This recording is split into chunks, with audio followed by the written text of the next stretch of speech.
I was reaching for a paper towel when Dylan cracked his joke. "Still tinkering with that little app of yours, Curtis?" He said it with that smirk he always had when he wanted everyone to know he was the show. The gravy boat was sweating on the tablecloth, and the turkey steam was fogging up Marjorie's glasses, but everyone heard him. TV was on mute, football highlights flickering like a background laugh track that never showed up. Quick note, before we go on, tell me which city or country you're watching from. My name's Curtis. I'm 47 now, but this happened at a Thanksgiving when I was 26. We were at my wife's parents' place in Cranford, New Jersey. Her mom, Marjorie, liked rules and seating charts. Her brother Dylan liked money and pretending he had some. I was the quiet one with good manners and a wrench in my trunk, always wiping up spills or carrying dishes like I was auditioning to stay. Marjorie kept pouring wine like it was a fundraiser and fussing over Dylan's newest venture, some sports media thing he cooked up with a college buddy who didn't show. Every year, it was a new story. Every year, Marjorie floated him another loan. She called it bridging traction. I looked across the table. Dylan had leaned back like he owned the place. I glanced at Lena, my wife at the time, and waited for her to say something. She didn't. She gave me that tight little smile she used when her family was rude, but technically civil. I wiped my hands on my napkin, looked Dylan in the eye, and said, "Actually, I sold it last week." Forks paused. Even the old furnace 3 rooms over seemed to hold its breath. Dylan chuckled. "Nice. What did they give you? Enough to replace that '97 Tacoma?" He did air quotes around sold, like it was cute. Marjorie looked at me like I'd just tracked mud onto the rug. Lena didn't blink. 142 million, I said. That silence didn't surprise me.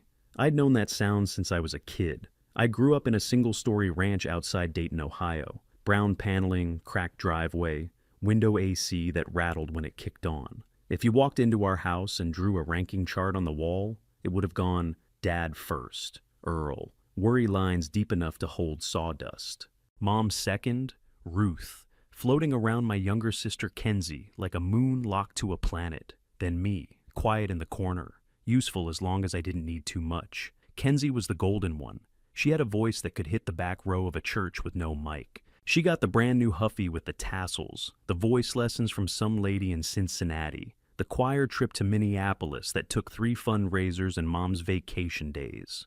And hey, she earned it. She was good. Every time she nailed a solo, Mom clutched her chest like she'd just watched the touchdown that won the game. Me? I was the kid who didn't break things, who figured out how to fix the dryer when Dad didn't have time. I got tools from garage sales, bent my knuckles on rusty bolts, pulled out carburetors just to learn what was inside. When something broken started working again, that felt like control. It felt like proof I could make something better, even if no one clapped. If I brought home an A, Mom barely looked up from her crossword. "That's nice, honey. Can you run out and grab bread?" If Kenzie mailed a postcard from a choir camp, we baked a damn cake, chocolate with sprinkles. That stuck with me longer than it should have. By 15, I stopped asking for much. Took a stocking job at Pick and Save after school, saved every dime in a Folgers can under my bed, and bought a used desktop from a guy who said it still mostly ran.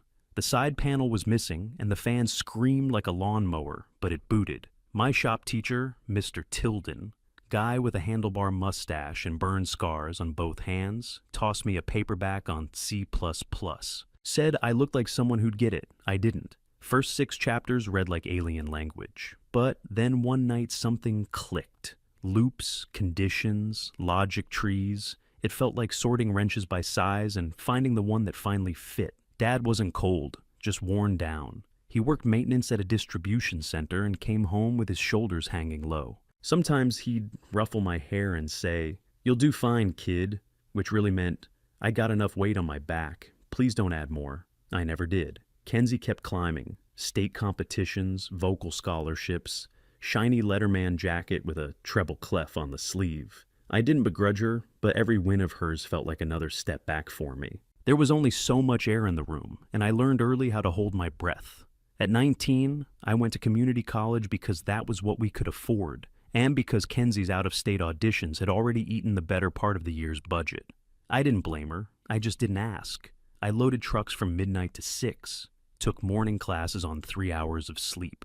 Ate cold burritos in the back stairwell between Econ and Intro to Java. There's no ceremony in that grind, no applause, just vending machines that steal your quarters and classmates who never learn your name. But when you live in the edges that long, you develop a skill. Listening, really listening, to what people say, and more importantly, what they mean when they don't say anything at all. Every shrug, every silence, every polite smile that doesn't touch the eyes, it's data. It teaches you how not to ask for things that won't be given. The fuel I ran on back then wasn't rage. It wasn't revenge. It was a list I kept in my head, quietly, like tally marks on a prison wall. Times they talked over me. Moments I got the crumbs and smiled anyway. Jobs I did without thanks. Ideas I shelved because they weren't convenient for someone else. That list got longer every month. One night, I stayed up late fixing a busted toaster from the neighbors.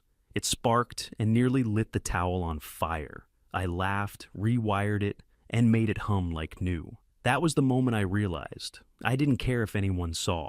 I just wanted to build something that worked. I didn't wait for praise. I didn't wait for permission, and I sure as hell didn't wait for Marjorie or Dylan to validate anything I ever touched.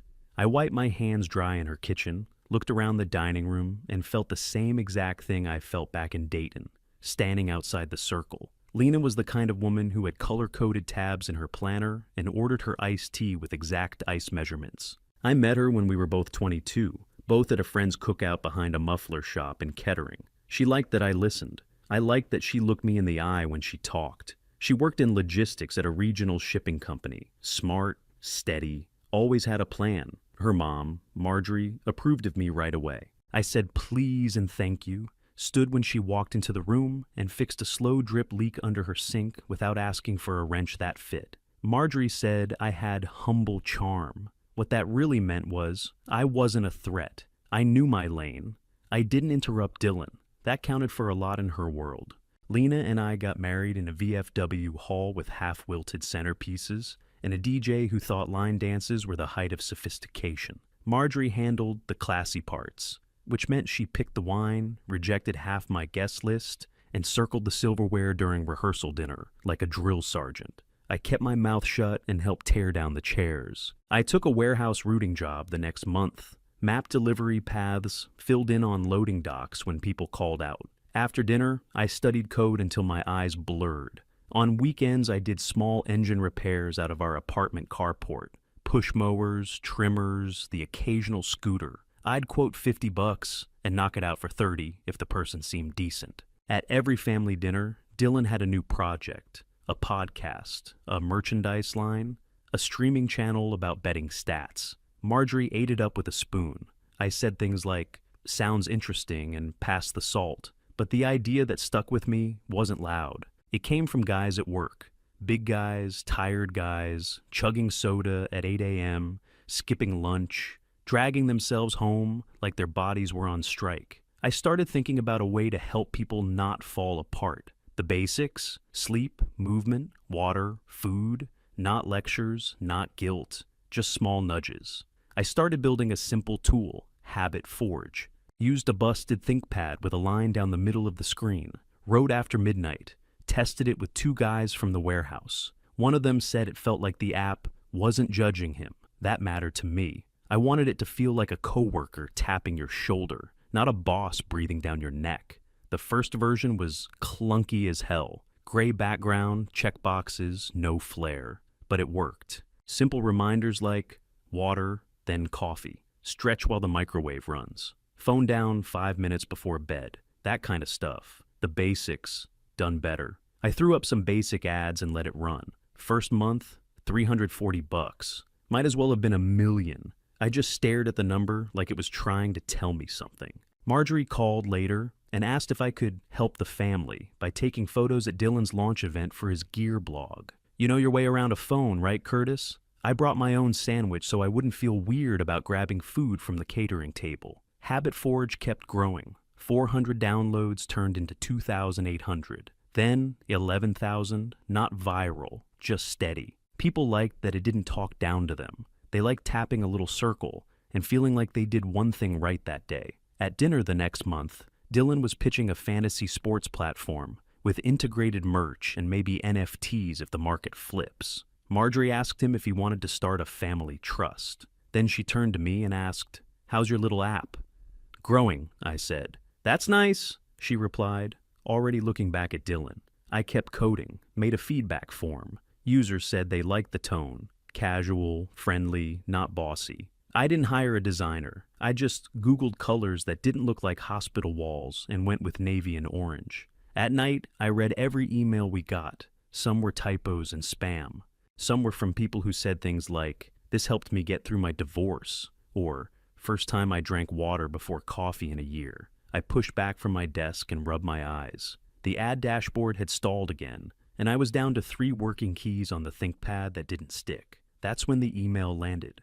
Subject line, "Exploring strategic options for HabitForge," came from a product manager at some mid-sized outfit in Chicago. Polite, polished, filled with words like synergy and alignment. I didn't think much of it. Figured it was just another cold pitch, but something about the tone felt like they already knew where the numbers were heading. We met a week later, downtown office. All glass walls and espresso machines that looked like something from a chemistry lab. The chairs probably cost more than my truck. The guy leaned in, tapped the screen, and said, "We see room to scale this rapidly. Gamify wellness, drive daily opens, rewarded views. Make it stickier." He smiled like that was genius. Then he dropped the number, 38 million. I felt my ears ring. That's the kind of number that makes you stop breathing for a second. But then he started talking about engagement levers and how they'd own product direction going forward. They wanted full control, ads on the dashboard, promos between habits, surveys disguised as nudges. It felt like breaking something that actually worked just to chase clicks. So I said no. He blinked. "Is that a no for now or a no-no?" I said, "It's a no." My hands shook in the elevator on the way down. Not from fear, but from the wild idea I just told a plane mid-takeoff to turn around.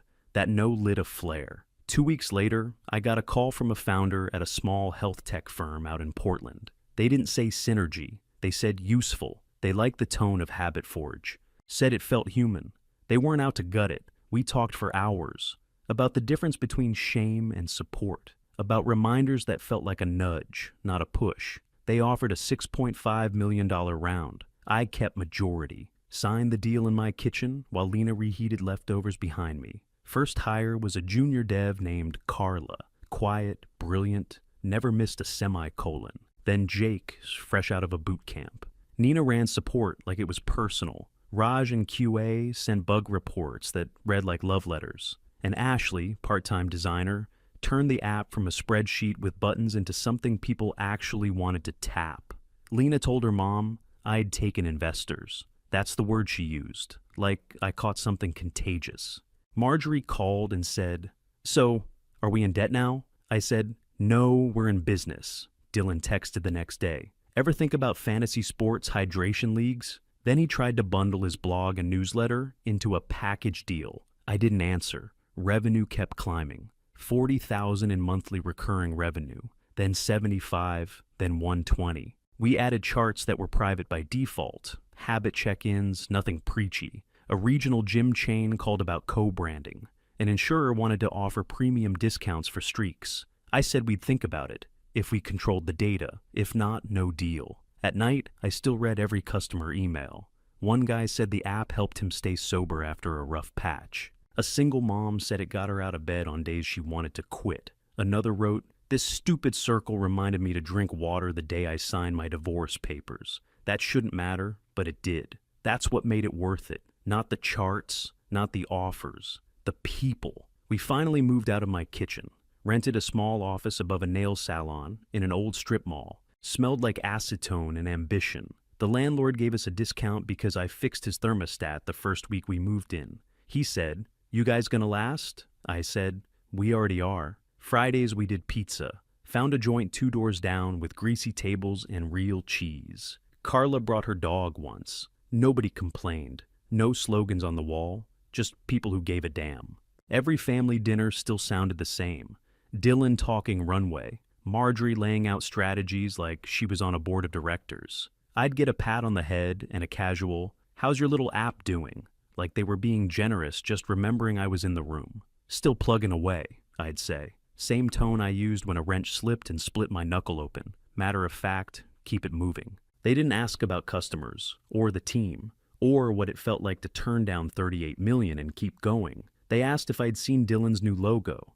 After Dylan's logo talk, I went back to the office and kept my head down. That turned out to be the right move, because Habit Forge didn't slow, it jumped. We crossed 1 million monthly active users without fireworks or a countdown clock. One day the dashboard refreshed and there it was. 7 figures where there used to be hope and guesswork. Annual recurring revenue cleared 12 million not long after. Clean, boring math. I still drove the Tacoma, same boots, same jacket that smelled faintly like motor oil and pizza.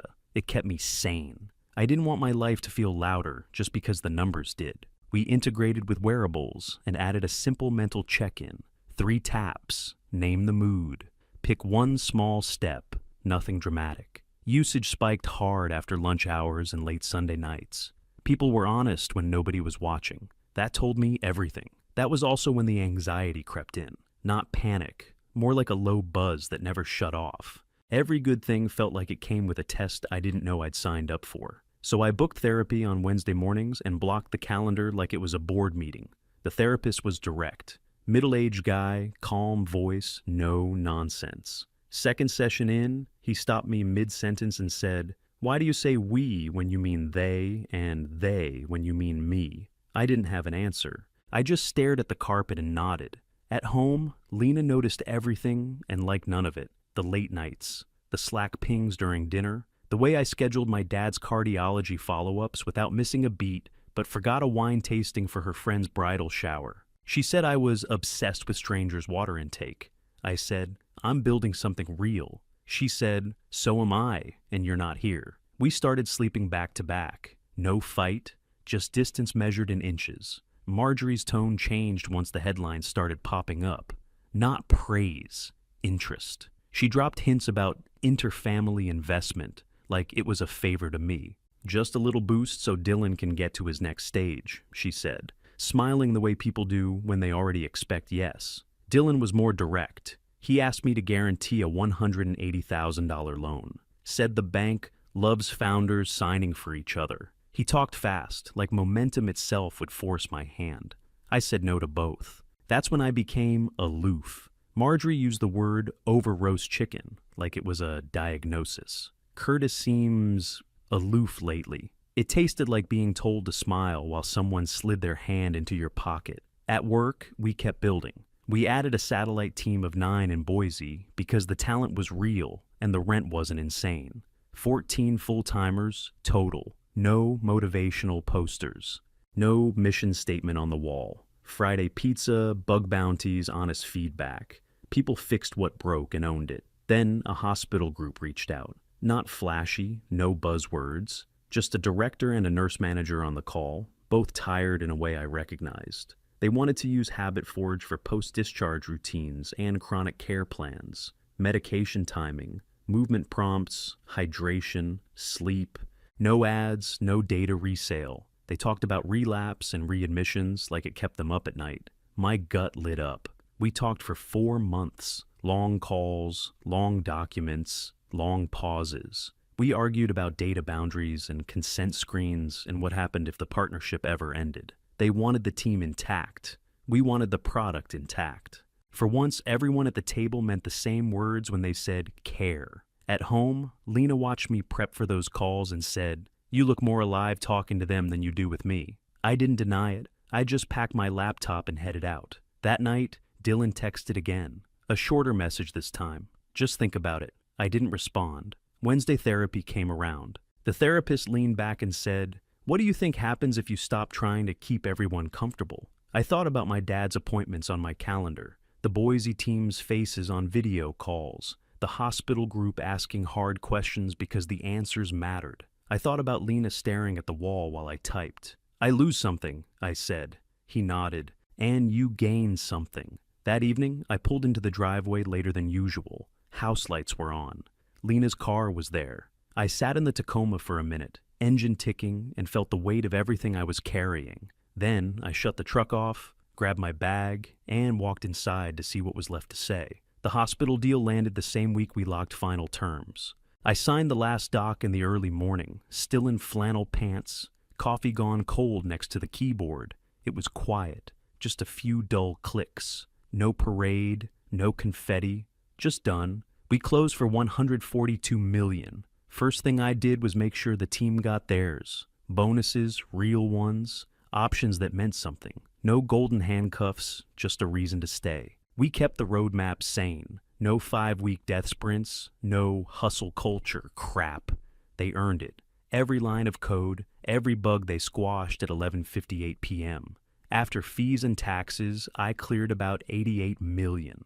I walked out of the lawyer's office, got in the Tacoma, and just sat there. Engine off, a C off, no music. It was like someone turned down the volume on a radio that had been blaring since I was 12. I didn't call Marjorie. I didn't call Dylan.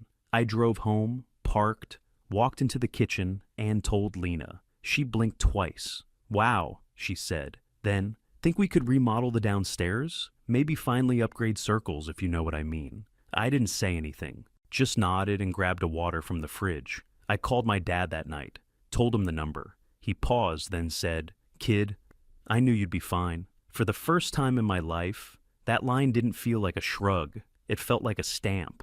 The kind you put on something finished and solid. Therapy started hitting different. We unpacked everything. Years of rooms I walked into, already trying to prove I belonged. I told the therapist about every thanks but no thanks. Every dinner where I played second string to a guy who hadn't launched a single thing past a Canva mock-up. "You can quit auditioning," he said. That line hit me like a nail through the boot. Sharp, sudden, and all the way in. Then Thanksgiving crept up. We hadn't done Christmas with my side of the family in years. Lena said it was easier to just go along with the rhythm her mom already had. The rhythm meant Marjorie's house, her china, her bird, her seating chart, her script. My therapist said, "Treat it like field work, no expectations, just data." So I booked a room at a hotel off the interstate. Not the guest room with Dylan's old football trophies still staring at you from the shelf, like they're judging your career. I didn't bring a watch, I didn't bring a speech. I brought an index card with 4 rules written in Sharpie and folded in half in my coat pocket. Be brief, don't explain. Leave when the old script starts, no second performance. The night before, Marjorie texted, "Wonderful. Dylan has big news too." I could almost hear the cymbals behind it. Dylan news always came with a soundtrack. Marjorie humming in the kitchen, Lena smoothing the tablecloth, everyone bracing for the genius we'd all somehow missed again. I replied, "Looking forward to it." I wasn't. The morning of, I got dressed like I always did. Boots, button down. Jacket with frayed cuffs I couldn't bring myself to replace. Picked up a pecan pie from the grocery store. Store brand, no fancy box. I wasn't walking in there trying to impress anybody. That chapter was closed. I drove to the house early on purpose, sat at the curb, and watched the same autumn flag flap in the breeze that had been there every November since Lena and I got married. It didn't feel like home. It felt like a job I used to have. I unfolded the index card in my pocket, read the rules again, put it back. Then I stepped out of the truck, grabbed the pie, and walked up the sidewalk toward the front door. Not to prove anything, not to show off a number, just to see if they'd try to run the same playbook again, and what I'd do when they did. I walked through the front door with a store-bought pecan pie in one hand and a folded index card in the other. Kept the pie, pocketed the card. The smell hit first. Those citrus candles Marjorie loved, like lemon was gonna cover up 20 years of power plays and forced smiles. The place looked exactly the same. Dylan's framed Top 40 Under 40 to Watch magazine cover still sat on the mantel, crooked and dusty. The good plates were already out, white with gold trim, used exactly 3 times a year. Linen napkins folded like swans. Seating told the whole story. Before anyone spoke, Dylan at the head of the table, Marjorie to his right. Lena sat between her mother and me like she'd drawn the short straw at a mediation table. I got the chair by the hallway, where the light flickered when the furnace kicked on. Dylan started before the green beans made it around. So, I've been deep in validation cycles for a verticalized gear marketplace. The outdoor crowd's ripe for disruption. We're seeing early traction. Marjorie nodded like she was at a damn State of the Union. Just need a push to dominate Q1, he added, grinning like it was already done. I passed the rolls, didn't say a word.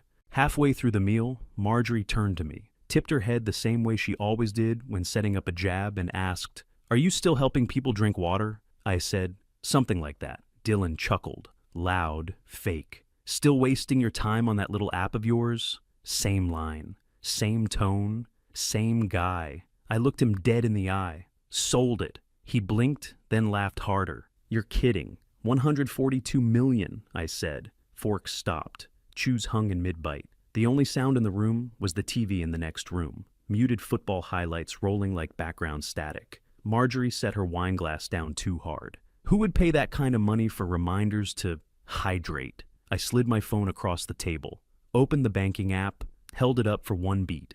Just long enough, no one said congratulations. Dylan broke the silence. "Okay, but who bought it? Is there a clawback? What's it look like after taxes? Like, are we talking full control, or what's your vesting term?" "Done deal. All clean," I said. "Already allocated what matters. Dad's long-term care, some community clinics. That's the list." He leaned forward. "Well, damn, man. Maybe you can help me bridge inventory for my Q1 launch? Just a short-term float. We can do a bundle cross-promotional." Marjorie jumped in like she'd been waiting for the right angle. "Maybe this is the moment we talk about keeping things in the family. A structured loan could help stabilize Dylan's momentum. Say $250, not a gift, just responsible family planning. That part still makes me shake my head. No apology, no well done, no we were wrong. Just the same old roles, same old script, with a new ask slapped on top. I didn't raise my voice. I didn't gloat. I just picked up my napkin, folded it, and stood. "I kept the lights on in rooms you never saw," I said. "I'm done auditioning." Then I walked out. No one followed, not even Lena.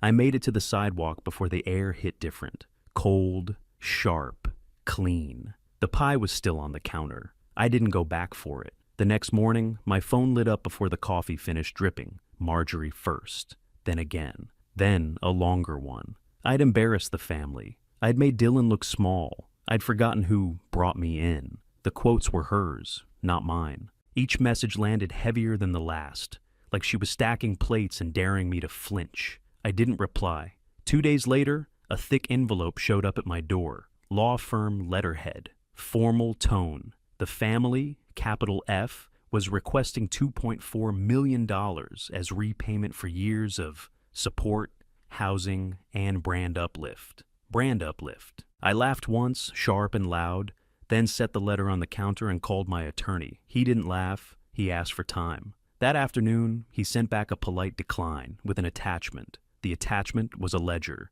10 years of transfers. Bridge loans to Dylan. Rent checks. Inventory buys. Tuition payments. Car notes. Emergency float money. Page after page. The last line read, $0 transferred to Curtis. My attorney added one sentence. If pursued, this record becomes public. They withdrew by the end of the week. No apology, no clarification. Just silence that felt like a door closing from the other side. At home, Lena tried one more angle. She said maybe I should help for the optics, that people were talking. That it might smooth things over if I showed goodwill. I told her I was done being a prop. We tried counseling. Neutral office, neutral couch. 2 sessions in, she said out loud, what had been sitting between us for years. She couldn't choose between me and her mother's approval. She said it like a fact, not a confession. I nodded. There wasn't anything left to argue. We divorced the next spring. No kids, no fireworks. We split the house equity clean. She kept the holiday china and the dining set that only came out when someone needed to feel important. I kept the truck and my peace. I packed my things in daylight and didn't look back when I closed the door. Dylan unraveled fast. A supplier stiffed him on a shipment, and he lost it in his shop. Someone filmed him pacing and shouting about fake founders and rigged systems. The video hit social media before the echo in the room died. 2 small investors pulled out. The landlord didn't renew the lease. His storefront went dark by the end of summer. Marjorie refinanced her house to cover his debts. She stopped answering neighborhood emails. Missed a couple HOA payments. The house went on the market that fall, price cut twice before anyone bid. I drove past it once by accident and didn't slow down. I started visiting my dad more. We fixed a lamp together in his living room one afternoon. Bad socket, loose wire, simple fix. We didn't talk about money. We talked about the weather and the way his hands still remembered how to work. When the lamp clicked on, he smiled and said, "There we go. That was enough." I wrote a quiet check to a local clinic, 1.2 million spread over 3 years. Routine care, recovery planning, no naming rights, no press. Just a letter asking them to use it where it helped people not fall through cracks. I mailed it myself and didn't tell anyone. The noise died down after that. No more texts. No more letters. No more surprise asks dressed up as family concern. One evening, I stood in my garage, the truck idling, boxes stacked behind me from the last of the move. I looked at the empty space where things used to pile up. Expectations, favors, roles I never auditioned for again. I shut the garage door, got in the truck, and drove away. I didn't throw a party. I didn't buy a boat or build a trophy shelf. I just stopped standing where I wasn't seen and started building rooms where I was. There was a kid named Mateo, stocking pallets 3 blocks from where our old office used to be. Sharp eyes, quick hands. He asked better questions than most people twice his age. I brought him coffee once and told him what my shop teacher told me. Read the code out loud until it makes sense. He shipped his first tool in 6 months and didn't wait for anyone to clap. He knew what I had to learn the hard way. You don't need permission to be proud.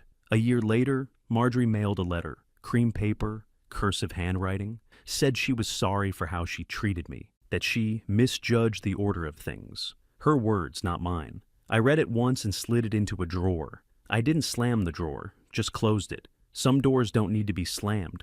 They just need to stay closed. Dylan sent a text not long after, said he was trying again, something about a new idea and seed angels who get it. I told him I wished him well. I didn't send money. He left it on read. People love the headline. They want the number. They think that's the lesson. It's not. The truth is I showed up when nobody clapped, answered when nobody asked, built something on tired nights when nothing made sense, not to prove anything, just to get one part of life working right. The revenge, if you want to call it that, wasn't the money. It was walking out of a room that only valued me when it wanted something, and never walking back in for the old role. I still drive the Tacoma. I still bring store-bought pie to gatherings because I've never been fancy and I don't need to be. I sit where I can see the door. I don't audition. If you were the kid who always heard, "You'll be fine," here's what that can mean. You're the one who learns to be okay without applause. You're the one who figures out how to carry things alone. Maybe your version of walking out isn't Thanksgiving dinner. Maybe it's saying no to one more quick ask, or moving your tools to your own bench, or telling a lawyer to send the ledger. Either way, it's not about making them feel small. It's about finally feeling your own size, and letting the rest of the room adjust. Or not.